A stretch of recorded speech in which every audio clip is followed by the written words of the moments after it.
The 100 what can we expect అని ఒక ఆ టైటిలే చాలా ఒక హాలీవుడ్ ఫిల్మ్ టైటిల్ లాగా అనిపిస్తుంది. 300 అని వచ్చింది కదా! ఒకటి అందుకని. So what do you expect from the 100? So 100 నుంచి నేను ఎక్స్‌పెక్ట్ చేసేదానికంటే it's definitely it's very good content. అంటే క్లియర్‌గా చెప్పాలంటే ఇట్స్ వెపన్. వెపన్ ద 100 అనేది మన దగ్గర ఉన్న వెపన్. ఓకే. ఆ వెపన్ ఎప్పుడు ఎలా యూజ్ చేయాలనేది అందరికి తెలిసి ఉండాలని నా ఉద్దేశం. ఇది నిజంగా ఒక రెస్పాన్సిబిలిటీగా తీసుకున్నా. అంటే మూవీ ప్రమోషన్ కాకుండా ద 100 అనేది నా డ్యూటీ లాగా చేయాలి. ప్రతి మనిషి వాళ్ళ డ్యూటీ లాగా చేయాలనేది నా ఉద్దేశం. అంటే మూవీలా కాకుండా అది. సో ఇట్స్ ఇందులో ఆఫ్ కోర్స్ మీరు you're playing the main role and ఇంతకు ముందు కూడా మీరు చాలా ఫిల్మ్స్ చేశారు. బట్ ఈ సినిమా మీద మీరు మొదటి నుంచి కొంచెం బాగా ఒక హోప్ పెట్టుకుని ఉన్నారు. చాలా మందికి నేను చేసిన ఆర్కే నాయుడు క్యారెక్టర్ అంటే అంటే ప్రతి ఇంట్లో ఆర్కే నాయుడు అంటే ఒక స్పెషల్ ఇంపార్టెన్స్ అంటే స్పెషల్ ఎఫెక్షన్ ఇచ్చిన క్యారెక్టర్. అవును. Cap character. సో చాలా రోజుల తర్వాత మళ్ళీ నేను కాప్ క్యారెక్టర్ చేశాను.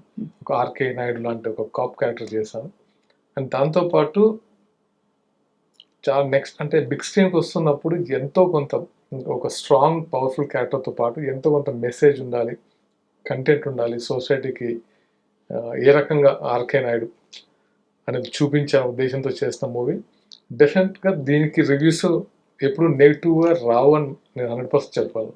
అసలు ఈ మూవీ రోల్ మీకు ఎలా వచ్చిందండి? 100 అనే ఈ క్యారెక్టర్ని మీకు బికాస్ మనకి బోల్డ్ మంది ఒక క్యాన్వాస్ లో చూస్తే అసలు తెలుగు ఇండస్ట్రీలో చాలా మంది యాక్టర్స్ కనిపిస్తారు.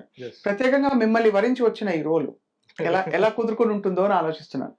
అంటే నాకేంటంటే ఈ క్యారెక్టర్ అంటే ఒక సినిమాటిక్ గా ఒక కథ రాస్తే పుట్టిన క్యారెక్టర్ కాదు. అంటే చాలా చాలా రియల్ ఇన్సిడెంట్ ని బేస్ చేసుకొని రియల్ క్యారెక్టరేషన్ బేస్ చేసుకొని పుట్టిన ఒక కథ. అంటే ఆల్మోస్ట్ అంటే ఎగ్జాంపుల్ చెప్తాను. 2011 అనుకుంటా మిలియన్ మార్చ్ జరిగింది. ఆ టైంలో ఒక ఆఫీసర్, నాకు తెలిసిన ఆఫీసర్ చక్రపాణి గారు, ఆ ట్యాంక్ బండ్ ఆ ప్లేస్లో ఆయన duty, special duty. Million March అప్పుడు ఎంత బీభత్సం జరిగిందో అందరికి తెలుసు. ఒకరోజు ముందు ఆయన కలిశాను. కలిసినప్పుడు ఆయన చెప్పింది ఏంటంటే, సాగర్ రేపు పొద్దున ఇక్కడ మిలియన్ మార్చ్ ఉంటుంది, షూటింగ్ అటువైపు జుబ్లీహిల్స్ హైటెక్ సిటీ వైపు వెళ్తావు కాబట్టి వచ్చేటప్పుడు ట్యాంక్ బండ్ మీదుగా రాకపోతే బెటర్, ఎందుకంటే మీకు ట్రాఫిక్ ప్రాబ్లం ఉంటుంది. కాల్ చేయి ఒకసారి నాకు షూటింగ్ అయిపోయిన తర్వాత. సో అనుకోకుండా ఆ రోజు నాకు షూటింగ్ త్వరగా అయిపోయింది. కాల్ చేశాను, ఫోన్ లిఫ్ట్ చేయలేదు. నెక్స్ట్ వాళ్ళ అసిస్టెంట్ కాల్ చేస్తే సార్ హాస్పిటల్లో ఉన్నారు, ఇంజూరీ అయ్యారని చెప్పారు ఏసీపీతో. సో సరే అక్కడ ఉన్న డాక్టర్స్ కూడా నా ఫ్రెండ్స్ ఏ హాస్పిటల్లో వాళ్ళు ఫోన్ చేసి ఏమైంది అంకిల్కి ఎలా అంటే, సంథింగ్ అక్కడ ట్యాంక్ బండ్ మీద విగ్రహాలు ధ్వంసం చేస్తుంటే తను కొంచెం నాటుతున్నట్టున్నారు, సమ్ ఇంజూరీ అయింది, సరే వచ్చాక మాట్లాడతాం అంటే నేను ఇంకా చుట్టూ తిరిగి వచ్చాను. హాస్పిటల్ దగ్గరికి వెళ్ళాను, కూర్చుని మాట్లాడుతున్నాను. ఒక పోలీస్ ఆఫీసర్ ఇంజూర్ అవ్వడము అనేది నాకు కొంచెం విచిత్రంగా అనిపించింది. అది మిలియన్ మార్చ్ స్టూడెంట్ దాంట్లో.